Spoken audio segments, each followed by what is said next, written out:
Ni soko lililojaa halaiki ya watu wanaochuuza na kununua bidhaa tofauti. Ukitembea katika soko hili, makaribisho ya wafanyabiashara wanaouza viatu vya magurudumu almaarufu akala yanaonyesha jinsi wakazi wa Narok wanaienzi biashara hii.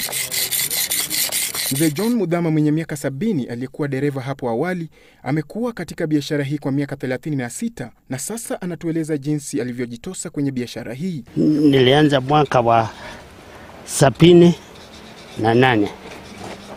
Wakati niliumia nikawachana na hiyo kazi ya maroli. Mudhama aliyepata ulemavu baada ya ajali ya barabarani hakufa moyo, kwani biashara hii imemwezesha kujikimu kimaisha. Mimi nimefurahia, bado hiyo kazi inanifanya mzuri sana. Napata pesa, nalea wasukuu wangu wote wamefaulu.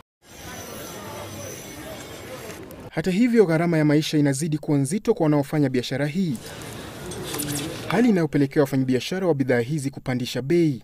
Matairi ikiwa wanapanda juu, bei naye sisi viatu tunapandisha juu kidogo. Tulikuwa nanunua tairi moja hii kubwa shilingi 50. Kitambo tulikuwa nanunua shilingi 50, sasa si nanunua shilingi 1000. Mudhama amekuwa kielelezo kwa vijana wengi katika maeneo haya.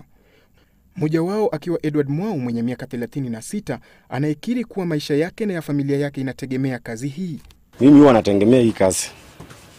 Ndio nalisha watoto wangu, ndio nalisha mimi mwenyewe. Kwa hivyo hii kazi yangu mimi huwa naifurahia sana. Viatu hivi vinavyodumu kwa muda mrefu vinapendwa sana na jamii ya Wamasai ambao ndio wateja wakuu wa wafanyabiashara hawa.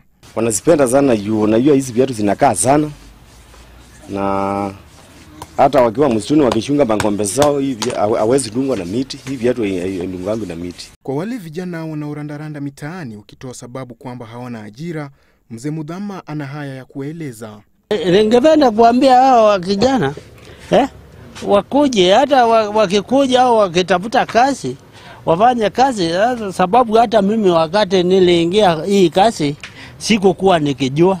Viatu hivi vinauzwa kati ya shilingi 350 na shilingi 500, na kwa wastani huwapa wachuuzi hawa kipato cha kati ya shilingi 8,000 na shilingi 10,000 kila mwezi.